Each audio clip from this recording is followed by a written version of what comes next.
اعوذ باللہ من الشیطان الرجیم بسم اللہ الرحمن الرحیم۔ شروع کرتا ہوں اللہ کے نام سے جو بڑا مہربان نہایت رحم کرنے والا ہے۔ آج سے کروڑوں سال پہلے اللہ تبارک و تعالیٰ نے اس کائنات کو تخلیق فرمایا اور پھر حضرت آدم علیہ السلام کے ذریعے انسانی زندگی کی بنیاد رکھی۔ اس طرح اللہ تبارک و تعالیٰ نے اس روح زمین پر بے شمار قوموں کو آباد فرمایا اور ان قوموں کے اندر اپنے بے شمار نبیوں کو بھیجا۔ ہر ایک قوم کے مختلف انبیاء اکرام ان کی ہدایت کے لیے تشریف لائے، یہاں تک کہ 1,24,000 کم و پیش انبیاء اکرام اس روح زمین پر جلوہ فروز ہوئے۔ اور پھر اللہ تبارک و تعالیٰ نے اپنے پیارے حبیب حضرت محمد صلی اللہ علیہ وآلہ وسلم کا نبوت کا دروازہ بند کر دیا، اور اب قیامت تک کوئی بھی نبی تشریف نہیں لائے گا۔ اور اس طرح بے شمار انبیاء اکرام اپنی اپنی قوموں کی طرف لائے اور واپس چلے گئے، لیکن 4 انبیاء اکرام ایسے ہیں جو آج بھی زندہ ہیں اور وہ آج بھی لوگوں کی مدد کرتے ہیں اور ان کو ہدایت کی طرف بلاتے ہیں۔ اور وہ 4 انبیاء کون کون سے ہیں اور اللہ تبارک و تعالیٰ ان 4 انبیاء کو کیوں زندہ رکھا ہے اور ان کے زندہ رہنے کی کون سی وجوہات ہے، ان تمام تر سوالات کے جوابات آج کی اس ویڈیو میں ہم آپ کو بتائیں گے، لہذا آپ سے گزارش ہے کہ ویڈیو کو لاسٹ تک لازمی دیکھیے گا۔ مختلف روایات اور حدیث نبوی کی روشنی میں 4 ایسے انبیاء اکرام کا ذکر ملتا ہے جن کو اللہ تبارک و تعالیٰ نے آج بھی زندہ رکھا ہے، لیکن سوال یہ پیدا ہوتا ہے کہ اللہ تبارک و تعالیٰ نے ان 4 نبیوں کو کس وجہ سے زندہ رکھا ہے اور یہ 4 نبی کب تک زندہ رہیں گے۔ تو پیارے دوستو، پہلے نبی جن کو اللہ تبارک و تعالیٰ نے موت نہیں دی اور جن کے ہمیشہ زندہ رہنے کا ذکر قرآن پاک میں ملتا ہے وہ حضرت عیسیٰ علیہ السلام ہے۔ جب حضرت عیسیٰ علیہ السلام نے نبوت کا اعلان کیا تو انہوں نے اپنے ارد گرد لوگوں کو جمع کر کے فرمایا کہ میں اللہ تبارک و تعالیٰ کی طرف سے بھیجا ہوا نبی ہوں اور میں دعوت حق دینے کے لیے مبعوث کیا گیا ہوں۔ لیکن جس قوم کی طرف حضرت عیسیٰ علیہ السلام کو مبعوث فرمایا وہ قوم یہودی قوم تھی، اور ان کی کتاب میں یہ واضح لکھا ہوا تھا کہ اللہ تبارک و تعالیٰ کا ایک نبی آئے گا جو یہودیوں کے دین کو ختم کر دے گا۔ اس ڈر کی وجہ سے یہودیوں نے حضرت عیسیٰ علیہ السلام کو قتل کرنے کا منصوبہ بنایا کہ اگر حضرت عیسیٰ علیہ السلام زندہ رہے تو ہمارے دین کو ختم کر دیں گے۔ چنانچہ حضرت عیسیٰ علیہ السلام اللہ تبارک و تعالیٰ کے حکم کے مطابق ان یہودیوں کو حق کی طرف بلاتے رہے اور دعوت دیتے رہے، لیکن وہ بدبخت قوم آپ پر ایمان نہ لائی اور آپ کو جھٹلاتی رہی اور آپ پر طعن و تنقید کرتی رہی۔ جب حضرت عیسیٰ علیہ السلام کو یقین ہو گیا کہ اب یہ لوگ میری کسی بات کا یقین نہیں کریں گے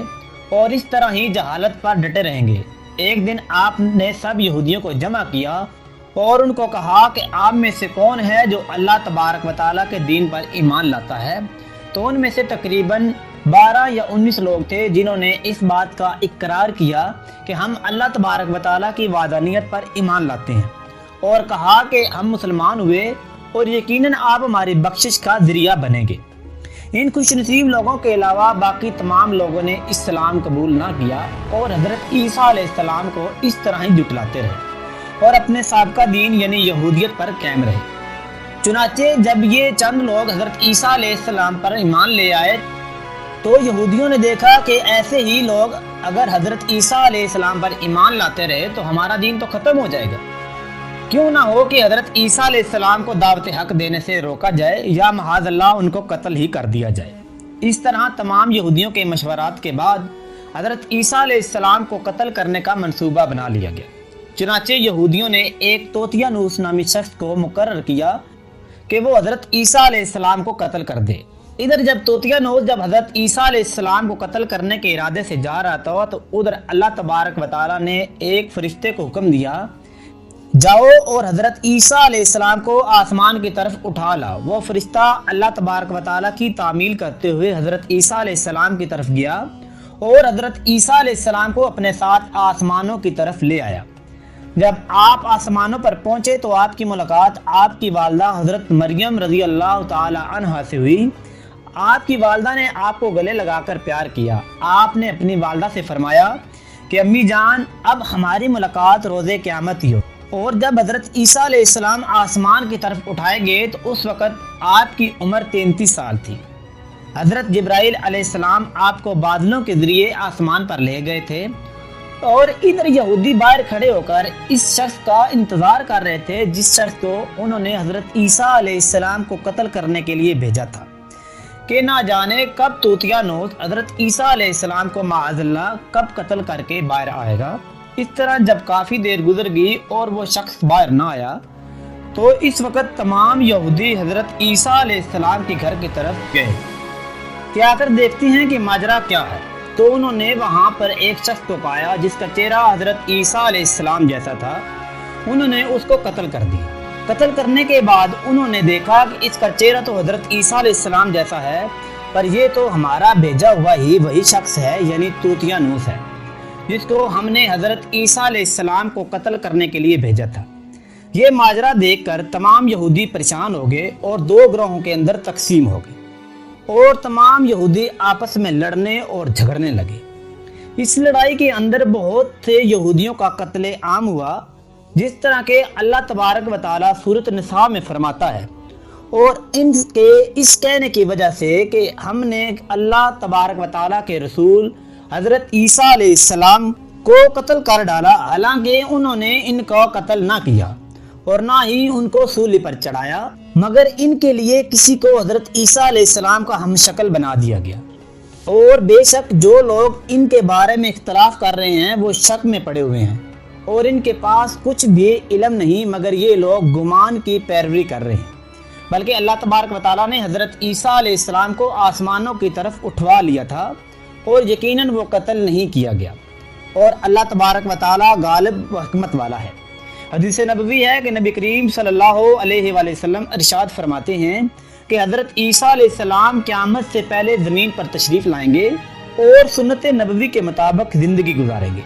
حضرت عیسیٰ علیہ السلام ہی صلیب کو توڑیں گے اور دجال کا جڑ سے خاتمہ کریں گے، اور حضرت عیسیٰ علیہ السلام 7 برس زندگی گزاریں گے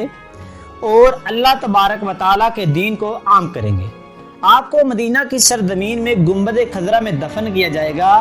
اور جو لوگ یہ عقیدہ رکھتے ہیں کہ حضرت عیسیٰ علیہ السلام معاذ اللہ قتل ہو گئے ہیں یا سولی پر لٹکائے گئے ہیں، وہ دائرہ اسلام سے خارج ہیں اور وہ کفر کر رہے ہیں۔ تو دوستو اب بات کرتے ہیں دوسرے نبی جن کو اللہ تبارک و تعالیٰ نے زندگی فرمائی ہوئی ہے، وہ حضرت خضر علیہ السلام ہیں۔ حضرت خضر علیہ السلام ظاہری طور پر دنیا میں اس وقت تشریف لائیں گے جب دجال اس دنیا کے اندر ظاہر ہو جائے گا اور اس دنیا کے اندر اپنا فتنہ فساد پھیلا رہا ہوگا اور دجال لوگوں کو اللہ تبارک و تعالیٰ سے دور کرے گا۔ تو اس وقت حضرت خضر علیہ السلام لوگوں کو اللہ کے دین کا حکم دیں گے اور ان کو اللہ تبارک و تعالیٰ کی وحدانیت کی طرف بلائیں گے۔ اور ایک دوسری روایات میں آتا ہے کہ اللہ کے حضور حضرت محمد مصطفیٰ صلی اللہ علیہ وآلہ وسلم اپنے صحابہ اکرام کو حضرت خضر علیہ السلام کا قصہ سنا رہے تھے کہ آپ نے فرمایا کہ حضرت خضر علیہ السلام کا باپ ایک بادشاہ تھا جو حضرت خضر علیہ السلام کو اپنے بادشاہ سے نوازنا چاہتا تھا، لیکن حضرت خضر علیہ السلام کو دنیا کی بادشاہت پسند نہ آئی، تو حضرت خضر علیہ السلام نے اپنے باپ کی سلطنت کا جانشین بننے سے انکار کر دیا اور اپنے والد سے ناراض ہو کر جنگلوں کی طرف جہاں ان کو کوئی بھی ڈھونڈ نہ سکا، اور وہاں آپ عبادت الہی میں مشغول ہو گئے۔ اس دوران ان کا گزر ایک پانی کے چشمے کے پاس سے ہوا اور اسی چشمے سے پانی پی کر آپ آب حیات زندہ رہنے میں کامیاب ہو گئے، اور آپ کے تاحیات زندہ رہنے کا ذکر کافی روایات میں ملتا ہے، جس طرح کہ حضرت انس رضی اللہ تعالی عنہ ایک روایت میں نقل کی ہے کہ جب اللہ کے پیارے نبی حضرت محمد مصطفیٰ صلی اللہ علیہ وآلہ وسلم کا ظاہری وصال ہوا تو ایک شخص سارے مجمع سے ہوتا ہوا پیارے نبی حضرت محمد مصطفیٰ صلی اللہ علیہ وآلہ وسلم کے جسم انور کے پاس آ کر رک گیا۔ اس وقت اس شخص نے کچھ پڑھا اور واپس چل دیا۔ اس جانے کے بعد وہاں موجود صحابہ کرام نے پوچھا کہ یہ شخص کون ہے۔ اس وقت اس مجمع میں موجود کوئی شخص اس بات کو علم نہیں رکھتا تھا، تو اس وقت حضرت علی رضی اللہ تعالی عنہ بولے کہ اس شخص کو میں جانتا ہوں، یہ حضرت خضر علیہ السلام ہیں۔ حضرت خضر علیہ السلام اللہ کے حکم سے مصیبت زدہ لوگوں کی رہنمائی کرتے ہیں، اور حضرت خضر علیہ السلام لوگوں کی اصلاح کر کے ان کو اللہ تبارک و تعالیٰ کے حکم کے مطابق زندگی بسر کرنے کا حکم دیتے ہیں۔ اور حضرت خضر علیہ السلام بہت ہی نیک اور خدا ترس انسان ہیں، اور بعض روایات کے اندر حضرت خضر علیہ السلام کا ذکر حضرت ذوالقرنین علیہ السلام کے ساتھ بھی ملتا ہے کہ حضرت خضر علیہ السلام حضرت ذوالقرنین علیہ السلام کے ساتھ کسی سفر پر گئے اور وہاں آپ نے آب حیات پیا، جس کی وجہ سے آپ کو تا حیات زندہ رہنے کا موقع ملا۔ پیارے دوستو، حضرت عیسیٰ علیہ السلام اور حضرت خضر علیہ السلام کے بعد تیسرے زندہ نبی جن کا ذکر ملتا ہے وہ حضرت الیاس علیہ السلام ہیں۔ آپ کا ذکر قرآن پاک میں 2 جگہ پر ملتا ہے۔ جس طرح کے تفسیر میں بیان کیا گیا ہے کہ حضرت الیاس علیہ السلام کو ایک نورانی گھوڑے پر بٹھا کر آسمانوں کی طرف لے جایا گیا۔ جس طرح کہ حضرت انس رضی اللہ تعالی عنہ سے روایت ہے، وہ فرماتے ہیں میرا اور حضرت محمد مصطفیٰ صلی اللہ علیہ وآلہ وسلم کا گزر ایک پہاڑی سے ہوا۔ وہاں سے گزرتے ہوئے ہمیں ایک آواز سنائی دی کہ اللہ تبارک و تعالی مجھے بھی حضرت محمد مصطفیٰ صلی اللہ علیہ وآلہ وسلم کا امتی بنا دے۔ یہ آواز سنتے ہی اللہ تبارک و تعالیٰ کے نبی نے مجھے یہ حکم دیا کہ اے حضرت انس رضی اللہ تعالی عنہ اس آواز کا پتہ لگاؤ یہ کون ہے۔ حضرت انس رضی اللہ تعالی عنہ بیان فرماتے ہیں کہ جب میں اس پہاڑی کے اندر گیا تو دیکھا کہ ایک سفید پوش بزرگ اللہ تبارک و تعالیٰ کی عبادت میں مشغول تھا۔ جب اس نے مجھے دیکھا تو انہوں نے مجھ سے کہا کہ اللہ کے بندے کیا تو حضرت محمد مصطفیٰ صلی اللہ علیہ وآلہ وسلم کا صحابی ہے؟ تو اس وقت حضرت انس رضی اللہ تعالی عنہ نے جواب دیا جی ہاں۔ تو اس بندے نے کہا کہ میرا سلام حضرت محمد مصطفیٰ صلی اللہ علیہ وآلہ وسلم کو پہنچا دو، اور حضرت محمد مصطفیٰ صلی اللہ علیہ وآلہ وسلم کی بارگاہ میں عرض کرنا کہ حضرت الیاس علیہ السلام آپ کو ملنا چاہتے ہیں۔ میں نے واپس آ کر حضرت الیاس علیہ السلام کا پیغام حضرت محمد مصطفیٰ صلی اللہ علیہ وآلہ وسلم کی خدمت میں پیش کیا تو حضرت محمد مصطفیٰ صلی اللہ علیہ وآلہ وسلم میرے ساتھ وہاں چلے گئے۔ جب ہم لوگ